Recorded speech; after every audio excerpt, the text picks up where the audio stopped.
Olha, eu acredito que a gente poderia ter competido bem mais, né? Eu não acredito que a gente tenha sido displicente. Eu acho que a gente tem que competir mais, né? E na próxima partida a gente tem uma postura um pouquinho mais agressiva, tanto na fase defensiva quanto na ofensiva.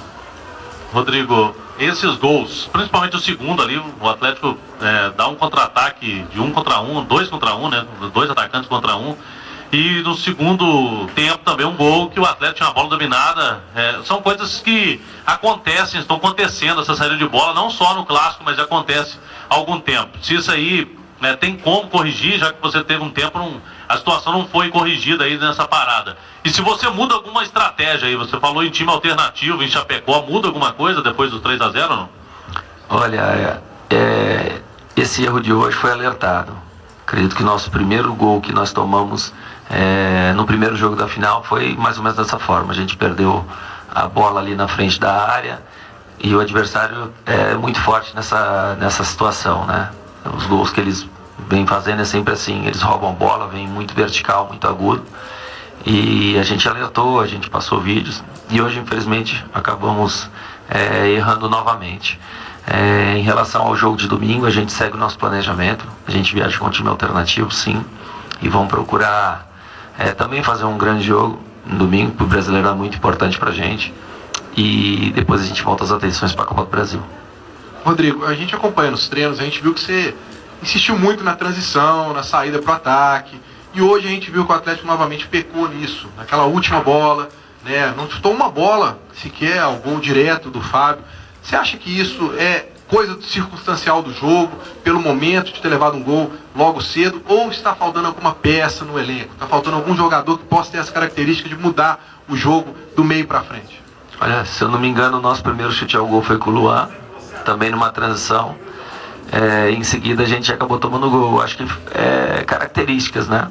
Tanto é que depois entrou o Giovani, o Xará, a gente conversou um pouquinho, ele procurou ser mais agressivo. O Otero está chegando, condicionando também um jogador que vai muito pro desafio, pro 1 para 1. Então acho que é mais característica, né? Estimular mais isso deles, é coisa que a gente precisa corrigir, né? Mas acredito que depois do jogo de hoje todos vão ficar muito atentos para isso. Rodrigo, a gente tem notado o Xará, até na seleção colombiana e também no Júnior Barranquilla, mais pela esquerda. Você usa muito pela direita, o Luan pela esquerda. Você fala sobre essas questões? E outra questão, assim, como é possível reverter a situação que está complicada numericamente se você já poderia imaginar que você tomar de 3 dessa volta com o Cruzeiro? Realmente a gente não esperava esse resultado, né? Mérito deles que foram muito efetivos nesses 3 gols, principalmente nos 2 que a gente acabou entregando, né? Mas o Xará é a opção dele, ele sente melhor ali pela direita, tanto é que está com 4 gols atuando por esse lado. A gente deixa ele aberto, mas com liberdade para flutuar por dentro, né? Mas é mais opção dele estar jogando pro lado direito. Olha, a gente sabe que no clássico quem errar menos sai vencedor, né? A gente tem que estar muito aplicado, redobrar as atenções e procurar pressionar o máximo o adversário. Se tiver numa noite como foi a noite de hoje, a gente tem possibilidades. Rodrigo, até que ponto a alteração do esquema tático do Cruzeiro, tirando um centroavante de ofício, botando o Pedro Rocha para flutuar, surpreendeu vocês? E se de fato isso surpreendeu, o time demorou ali a encaixar a marcação em cima do Pedro Rocha, foi ele que fez o primeiro gol do Cruzeiro? Olha, acredito que não, o jogo estava muito seguro, até então eles não tinham dado um chute no gol, fazendo muita ligação direta, quantas bolas saiu pela linha de fundo, quantas bolas tentaram o lançamento e o Vitor pegou com tranquilidade. Foi uma felicidade, né, e competência, um grande jogador, fez o corte, né, bateu de esquerda com a perna que não é bem dele, muitos até torcem, não é a perna boa, pode chutar no gol, e ele foi feliz e acabou surpreendendo a gente com aquele gol, né, facilitou, foi o que eu falei, voltou para a característica do adversário, que esse é o jogo do adversário, sendo que ele está jogando em casa, ele precisava propor jogo, e a gente bem na partida, teoricamente, com o jogo encaixado, sem correr risco, já tinha chutado uma no gol, já tinha chegado, acabou favorecendo o adversário esse gol cedo. Rodrigo, 3-0 numa Copa do Brasil, levantar o astral da rapaziada, claro, tem o Atlético, tem a Arena Independência, enfim. Como é que vai ser mesmo porque você já falou que é um time alternativo para Chapecó, né? Como é que você vai levantar esse astral da rapaziada. Olha, E aí vem muito lado psicológico, né? sim, bastante. Acredito que o resultado também domingo é muito importante pra gente. Voltar com bastante confiança. A gente sabe que não só na Independência, como aqui a torcida faz a diferença. Embora a gente estava com o resultado adverso, a torcida em momento nenhum deixou de empurrar a gente cantar o nome do clube. Isso faz com que a gente saiba que o Caldeirão vai estar cheio, né? Que a gente vai sair atrás do placar e vai ter que correr muito para reverter isso. Vai ser muito difícil. Mas tiver a possibilidade de reverter, vai ser muito mais gostoso e vai dar muita força para a gente lutar por esse título. Mas como, Rodrigo, reverter esse placar? Porque a estratégia de hoje já se mostrou equivocada. No Mineiro, acabou que o Atlético também foi derrotado pelo Cruzeiro. Os jogadores que vieram nesse reforço da Copa América vieram para o banco. Não chegou aquele cara que vai botar a bola debaixo do braço e resolver. Tá faltando esse cara no Atlético, esse jogador que vai resolver a partida, para que imponha também um respeito no adversário. Olha, Igor, a gente pode fazer os três da mesma forma que a gente tomou hoje. No futebol a gente sempre acontece algumas coisas que a gente não consegue entender. O exemplo de hoje. A gente viu um jogo, estava muito preparado, muito consciente e acabamos saindo com um resultado largo e muito difícil de reverter dentro de casa. Mas a gente tem que acreditar, a gente tem que lutar até o final. Em relação a contratações, eu trabalho muito com o que a gente tem. O que a gente tem na mão, a gente procura tirar o melhor e trabalhar com o que a gente tem. Dificilmente trazer uma peça ou outra para já pôr titular e resolver nosso problema. Tudo é ritmo, entrosamento, tudo isso leva tempo, né? Até para a gente colocar uma contratação no jogo de hoje já é um risco. Imagina se a gente coloca os dois contratados e a gente toma 3. Então aos pouquinhos a gente vai pondo, entendendo o que é a competição, o que é o Brasil, como é a forma de jogo nosso. Então aos pouquinhos a gente vai tendo cautela para ir colocando eles. Rodrigo, a gente sabe que vocês, jogadores, técnicos, se estudam muito. A gente tem certeza que você estudou muito o Cruzeiro, as peças do Cruzeiro, a estratégia do Mano. A gente pode dizer, Rodrigo, você concorda que hoje o Atlético foi surpreendido por um esquema que já é bem conhecido no Brasil? Eu não acredito em surpreendido. Eu acredito que a gente acabou tomando o primeiro gol num chute, eu não posso dizer despretensioso, um chute que ninguém esperava, né? Por ele ter cortado, estava de costas, girou, bateu com uma perna que não tinha. E praticamente os outros 2 gols, a gente praticamente ajudou o adversário. A gente acabou entregando o gol. Então não acredito, saiu o Fred, que é um jogador de referência, que segura mais a bola, que ganha essa primeira bola, que segura a bola, e colocou o Pedro, que é um jogador de movimentação. A gente tinha essa informação, a gente já tinha passado para o grupo, então acredito que nada nos surpreendeu. O que a gente pecou é por estar errando nos momentos cruciais, favorecendo o adversário. Rodrigo, nos últimos meses, a maior discussão em torno do Atlético seria sobre a sua efetivação ou não. Como é que é para você?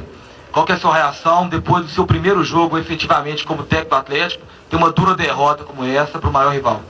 Não é a estreia que eu gostaria de ter. Pode ter certeza. Foi o que eu falei, eu sigo trabalhando da mesma forma e a mesma confiança que eu tinha como estava como interino. Agora o que eu posso fazer é trabalhar mais ainda para procurar reverter essa situação dentro de casa. Independente de qualquer coisa, a gente tem que pensar no jogo da Chapecoense. Tá aí forte porque a gente ainda tem 3 competições para disputar. Rodrigo, um pouco a sua análise sobre essa inversão aí de posicionamento da zaga, do Igor Rabelo com o Hever. Como é que você viu esse setor defensivo? Já tinha acontecido contra o São Paulo, mas como é que você viu nesse jogo?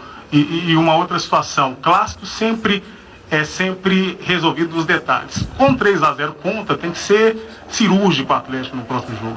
Sim, muito cirúrgico. A gente gostaria até de ter feito no mínimo um gol aqui para ficar um pouco mais fácil de reverter essa situação em casa. Tá. Em relação ao Igor, ele estava com um pouquinho mais de dificuldade quando estava pela esquerda, quando ele tinha a bola, não para desarme.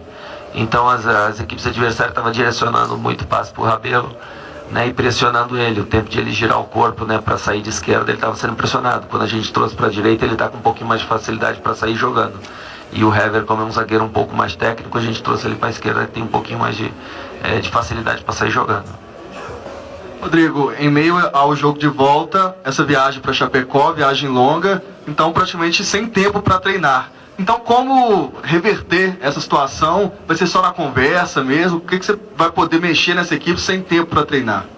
Olha, nesses últimos dias a gente vem treinando tanto a equipe que jogou hoje quanto a equipe que viajaria para Chapecó, tanto a movimentação ofensiva, defensiva, a bola parada, a gente separou e deixou todos avisados, né, quem jogaria hoje e quem jogaria em Chapecó. Então todos os trabalhos que foram feitos para essa equipe que jogou hoje também foram feitos para a equipe que vai jogar para Chapecó.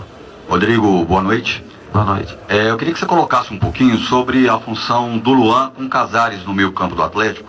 A gente sabe que o Casares jogou praticamente o jogo todo, e enquanto o São Paulo já tinha sido assim, ele jogando meio como meia esquerda, que é até uma posição que ele se sente um pouco à vontade também.